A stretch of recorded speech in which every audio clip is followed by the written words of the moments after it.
Thank you so much. Our next candidate is Senator Kamala Harris. That's right. Even before entering federal office, Senator Harris has been a champion of working people and union members. You know, from her days as a San Francisco district attorney, and believe me, we've got a question for her, to the California Attorney General, now U.S. Senator, Senator Harris has stood up for what she believes and fought for justice and the rights of others. And as president, she's vowed to be an advocate for the people and to create a nation where the economy works for all people. Ladies and gentlemen, brothers and sisters, friends, let us welcome Senator Harris.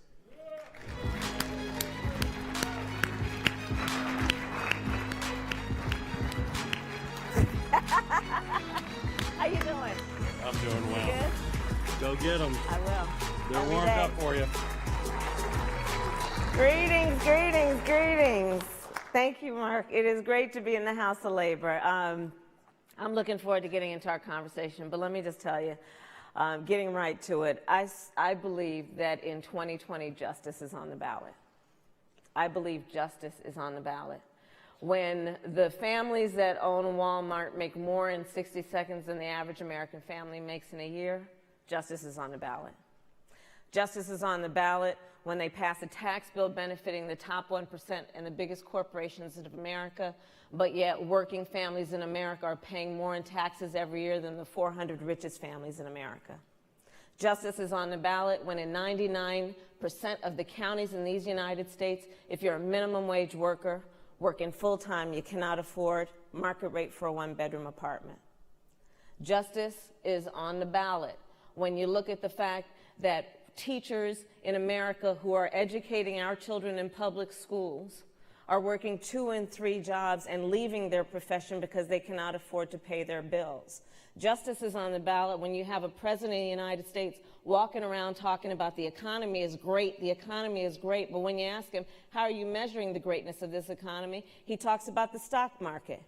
Well, that's fine if you own stocks. 72% of the stocks in the United States are owned by the top 10% of Americans. You ask, well, how else are you measuring this economy to say it's doing so great? And they talk about the jobless numbers. Well, UFCW, you and I know, yeah, people are working. They're working 2 and 3 jobs. And in the America we believe in, you shouldn't have to work more than 1 job to have a roof over your head and put food on the table.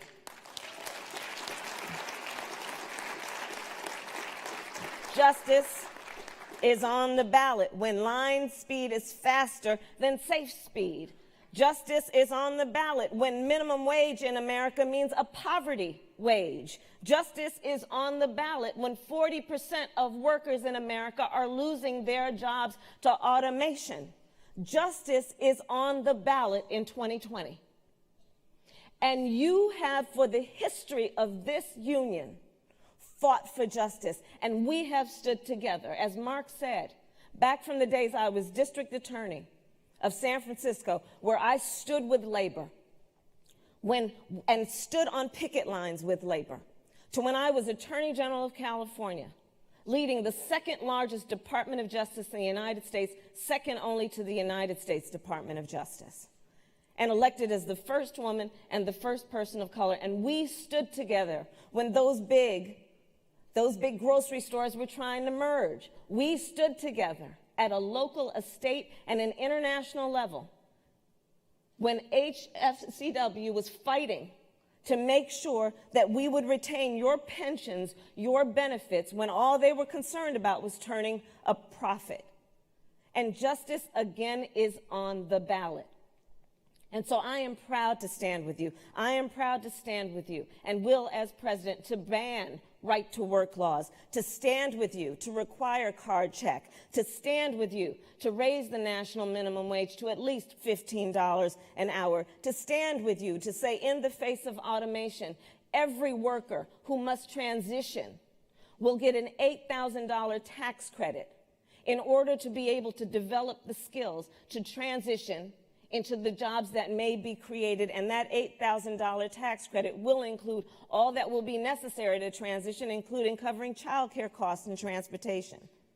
I will stand with you as we fight for paid family leave. And my intention for paid family leave is that it will be 6 months of paid family leave, because I recognize that there are so many working families who are doing double duty, trying to take care of their youngest children and trying to take care of their parents. And if we say that we are a nation that values family, then let's put justice first and recognize what is required to raise a family in America for a working person. Justice is on the ballot. And my entire career, from the first time that I walked into a courtroom as the district attorney of San Francisco, I walked in saying, Kamala Harris for the people. And that was for all the people. And it was understanding that in our system of justice, nobody should be made to fight alone. And so I stand before you, UFCW, to say to you, when I am president, you will never fight alone. Thank you.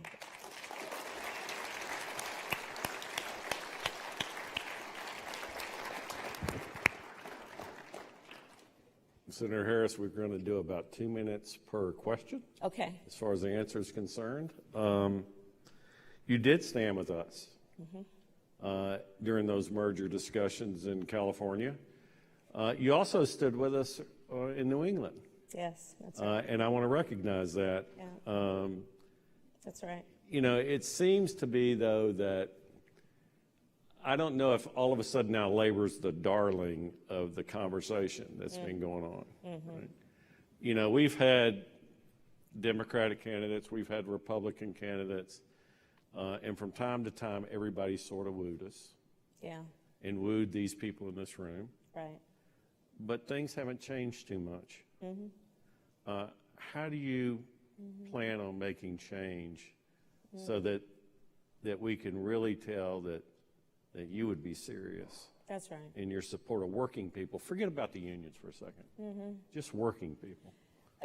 That's a fair point, and I thank you for recognizing my history on this. And for me, truly, it is about it's about justice. It's about understanding that working people and unions. I mean, I can't put unions aside, because when we are talking about working people and the dignity that should come with a hard day's work, it is our labor unions that have paid blood, sweat, and tears, literally, for all that any working person has received in terms of wages and benefits that represent a good and a hard day's work. I say this everywhere. Whether or not you are a member of a labor union, thank labor for the 5-day work week, the 8-hour workday, sick leave, weekends. And so I do combine the two, especially when we know, Mark, that across this country, that labor is under attack, that the right to organize, the right to strike is under attack. These right-to-work laws that are designed because of the outsized influence that corporations have had and continue to try to have with state houses and in Washington, D.C., where I've been now for the last 2 years. And so what it looks like for me is being president of the United States in a way that is about the work that I've done before, understanding the importance of the law to enforce workers' rights. And that means about everything from wage and hour theft, which I have personally prosecuted, to what we need to do to support workers when employers are taking advantage of their right to organize and strike, and making sure there is accountability and consequence for that. It is about using the power of the president to appoint a Secretary of Labor who comes from labor, and I pledge to you I will do that. It comes from understanding that when the president, one of the strongest and most powerful tools in the hands of the president of the United States is that microphone she holds. And with that, you hear me? She. And We with heard that, she. yes. And with that, she has the power to make clear the importance of supporting working people around issues like pensions. What is the pension? Because I fought, as you know, during all those battles about making sure that pensions remained intact. You worked for those. It's about recognizing UFCW members. When you're working on that line, you do some of the most physically taxing work.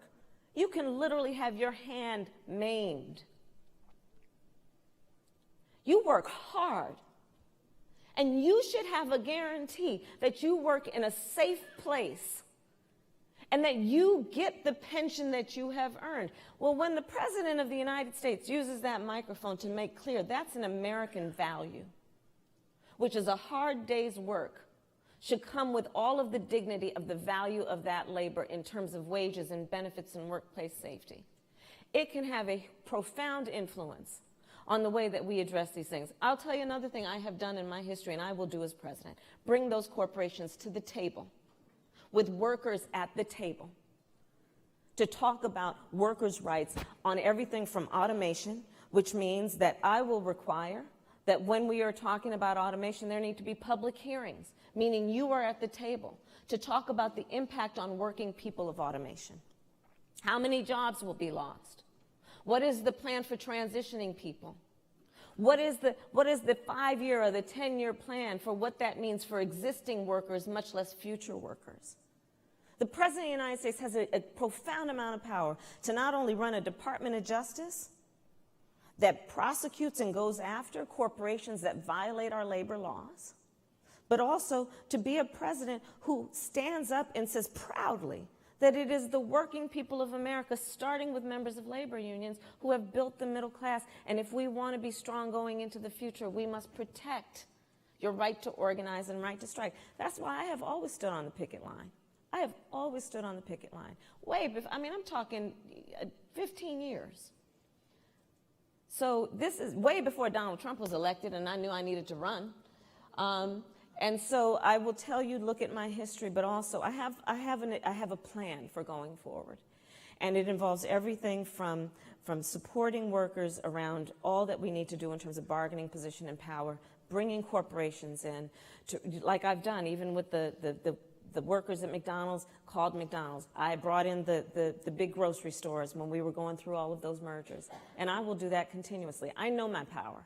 I've had power, and I know how it can be used in a way that is about helping working people and people who often do not have much voice at that table unless we work as a collective and in solidarity.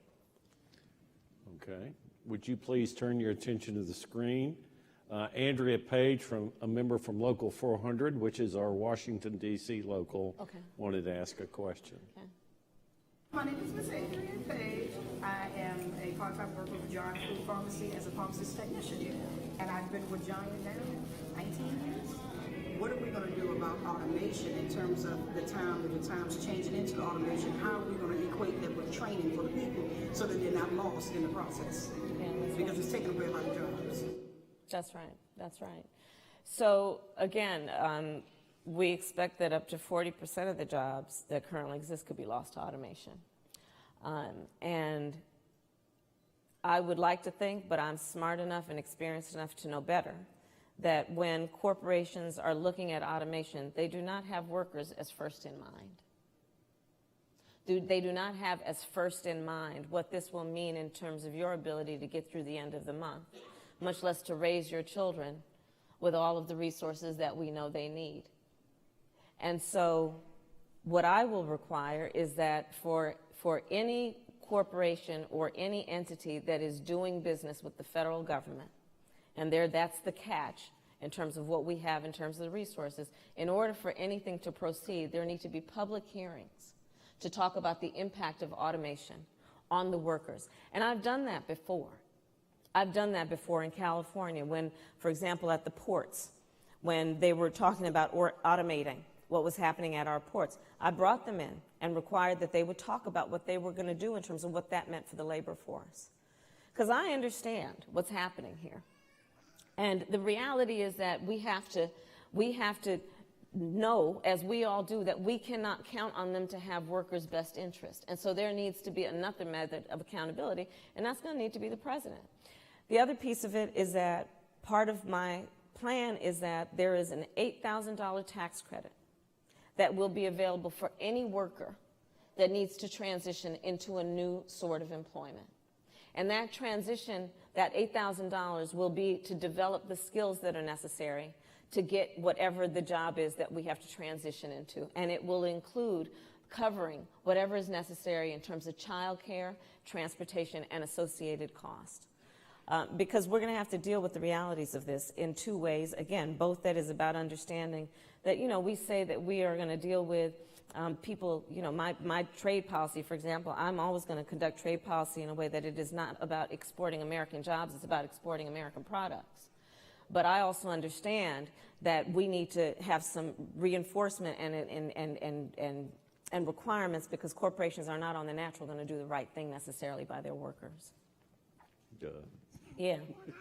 Right, but policy needs to reflect that, and it doesn't always, right? Especially these people in Washington, D.C., that would have you think that these corporations, they're the ones who are going to build America, and all this trickle-down nonsense. I could use different words, but I know we have the press here. So. I'd like to call on Colleen Huber from Local 431 here in Iowa. As a breast cancer survivor and 2 kids in college, keeping up with health care is a big priority for me and my family. And without a good union job, I would have never been able to do this. I can't imagine over the years what I would have gone through without my benefits. What would you say to union members who worry about losing health care benefits that they fight for, what we're going to fight for under the Medical Act? Right, and I just want to first applaud you for being a strong survivor.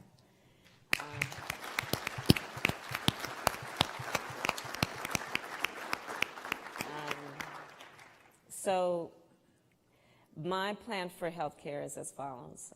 I have a Medicare for All plan. And my Medicare for All plan will reduce costs. It will get rid of copays and deductibles. It will require that insurance companies play by our rules or they don't play. But I'm also going to leave you with choice. Meaning, I heard from so many people that say, Kamala, in your Medicare for All plan, don't take away my choice to have a private or a public plan. So the difference between my plan and some of the others is that I will not take that choice from you. You get to make that choice. So that's it in terms of Medicare for All. I will also say that part of the issue here is what we need to do to also recognize, and this is something that is not getting covered in by the national press nearly enough, is women's access to health care. And what we need to do is a specific issue in that regard for everything from access to reproductive health care to breast cancer and all other and maternal mortality issues. And so that's a big part of my health care initiative as well. But, you know, over half of American families today cannot afford and will actually go bankrupt because of a $500 medical bill. That's the reality. Talk about what's on the justice being on the ballot.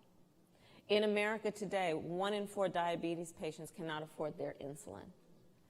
Here in Iowa, which has experienced, where a lot of states have the opioid epidemic, there is a syringe, Mark, that contains a drug that could save the life of someone who was OD'd on opioids. The contents of that syringe, $4,000. These pharmaceutical companies have been getting away with virtual murder. And I've taken them on. I took them on as Attorney General. I will take them on as President. Because the cost of health care in America is unconscionable. And health care and access to health care should be a right in America and not a privilege of just those who could afford it.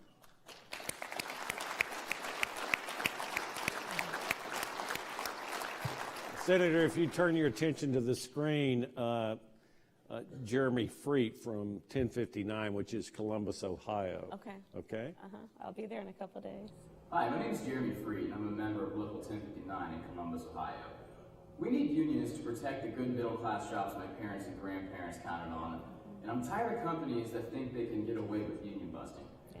What will you do to protect good jobs and make sure every worker can join a union? Right. So I appreciate that in Ohio, and I mean, across, all over the country, we're seeing this. And so it's a number of things, and pardon me if I repeat what I said earlier, but it is about using the power of the president to ban those right-to-work laws. It is about ensuring that workers have the right to strike, ensuring that workers have the right to unionize, going after employers who interfere with workers' rights to unionize. It is about fighting for card check.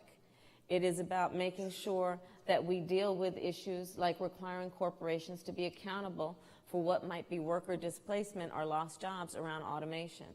And all of those initiatives are well within the power of the President of the United States if she chooses to use it.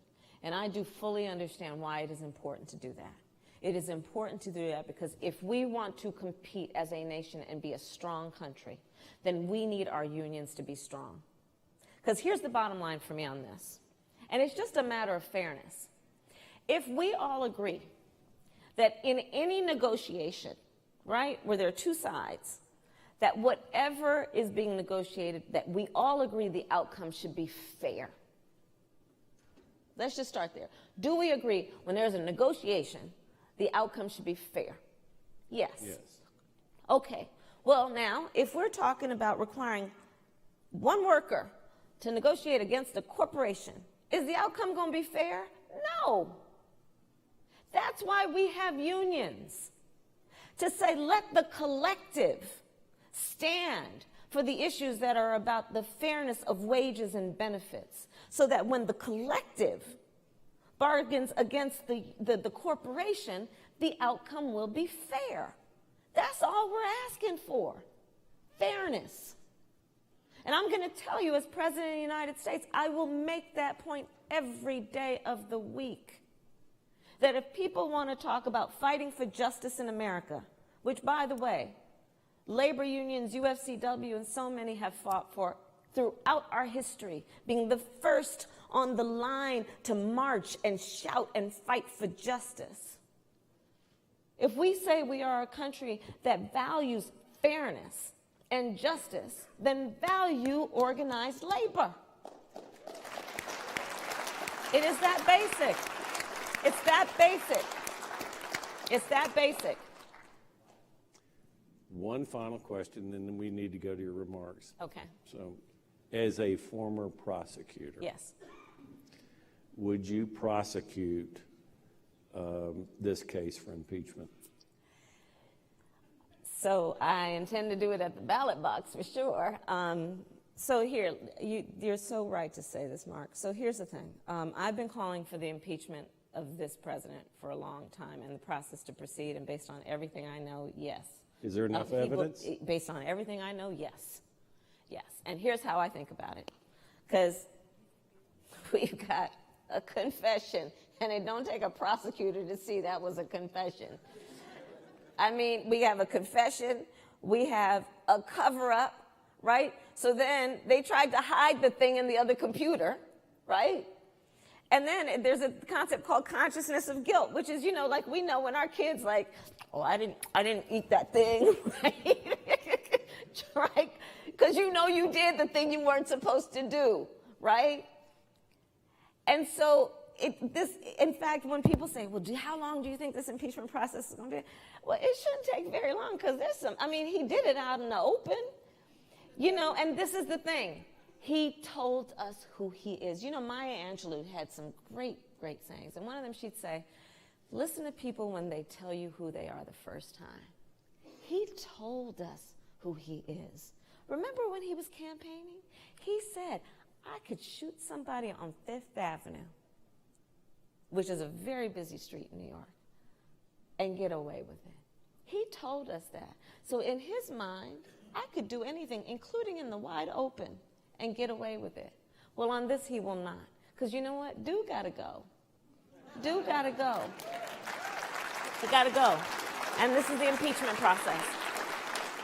And it literally is about saying, you know, and I know people have been saying, you know, there's press in the room, people come up to me and they'll say, well, you know, Kamala, when you're doing town halls and rallies, are people bringing it up? And I said, well, yeah, I mean, they're bringing it up in that people know that it's just not fair right now. People know that we got to abide by the law. We got to pay taxes. We're held accountable to abide by the law, but yet we got, you know, 400 of the richest families in America not paying taxes. Corporations, 60 of the biggest, not paying taxes. And we got a lawless president, right? So people know this. And this fight on the impeachment issue is about a fight, yes, for justice. It is a fight for fairness. It is a fight for our democracy. And again, labor and organized labor and UFCW, this has been your fight since the beginning of time, which is to fight, to say everybody should be treated equally. It's a fight to say we need justice, and justice means a number of things, including just because you got power doesn't mean you can get away with anything, even when you do it in plain sight. That's what's before us, and that's why I keep saying justice is on the ballot in 2020. I'd like for you to have an opportunity to give a close, Okay. you know, and I do want to thank you for your candor. Look, I know that prosecutors can decide to prosecute cases or not. It's called prosecutorial authority, you know, and I was not a proponent of impeachment. Uh-huh. And the reason why I wasn't is I thought that no matter what happened, he'd say that it wasn't fair. Yeah. And I thought that the only way that we were going to get real change is if the people voted for change or Right. not. Right. One way or the other, or not. You know, so it's interesting from a prosecutor's perspective about whether or not there's really anything there. So thank you for that. And I think that, and maybe this will be part of my closing. You know, so my parents met when they were active in the civil rights movement in the 1960s. My sister and I joke, we grew up surrounded by a bunch of adults who spent full time marching and shouting for justice. And you know, I grew up as a woman of color in America, knowing that the criminal justice system was often not fair to everybody. That's why I decided to become a prosecutor. Because I said, you know, there is certainly a role on the outside to do what we need to do to change the system, but also why not go also on the inside where we can be at the table and make some decisions from that perspective. And so that's why I did it. That's why I did the work that I did of creating one of the first initiatives in the country for, you know, mostly young men who are arrested for drugs and getting them jobs and counseling. You know, and this was back in the dark ages in 2004. People would say to me, Kamala, why are you doing that? You're supposed to be locking people up, not letting them out. I said, well, this war on drugs is a failure. It's related to mass incarceration of whole populations of people for what is a public health issue that you criminalized. They would say all kinds of things, but in fact, labor and organized labor have always been my partners in all of these things that I've done that have been the first that nobody could actually envision, but could be achieved. And when I look at where we are now, as a former prosecutor, I look at it in terms of what is fair. And on this issue of impeachment, it is not fair or right that you, each person in this room, will be held accountable if you violate the law. And yet we have a lawless president. Lawless. The press have found he has at least 12,000 lies. Lawless. Using Twitter in a way that is about intimidating witnesses, right? In a way that is about trying to suppress evidence. Nobody else would be able to get away with that. And so the way I think about it is, yes, Mark, you are right. Look, there is a legitimate argument to be made. The House of Representatives will do its thing, and then if it comes over to the Senate, which is where I am, and I've been there for 2.5 years, it is very likely that the head of the Senate, Mitch McConnell, will not do anything and let it go anywhere. But the point that I think about is this, and this is the point of our fight every day. Because what we know is we're not going to always win our battles. We know that. But we don't ever give up our fight. We don't give up our fight. That is not our nature. To sit back and say, okay, maybe this one we won't win, so therefore we're not going to get out of bed. No, we fight. And that's how I feel about this right now.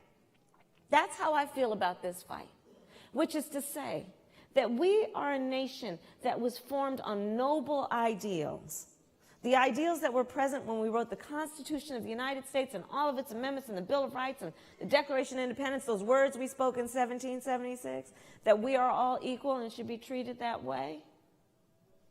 And so this here in front of us is a fight for those ideals, many of which we know we've not reached. We haven't reached full equality under the law. We haven't achieved fairness under the law.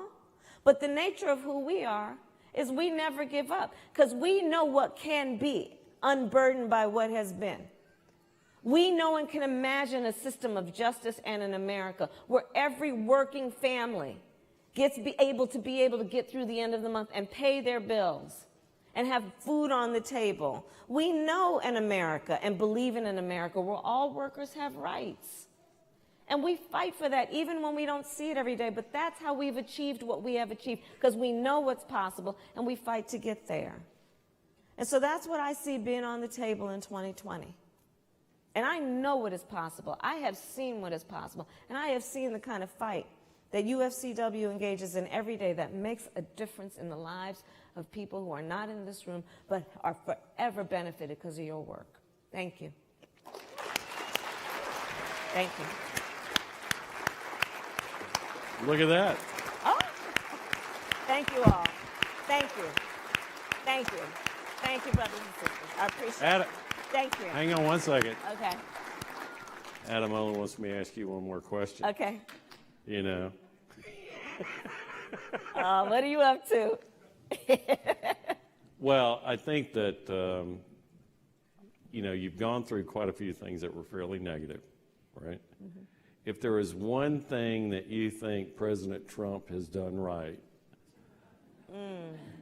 what would that be?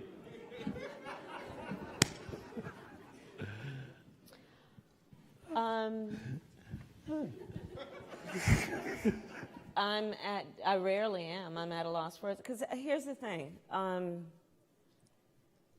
He sold people out. He has sold people out.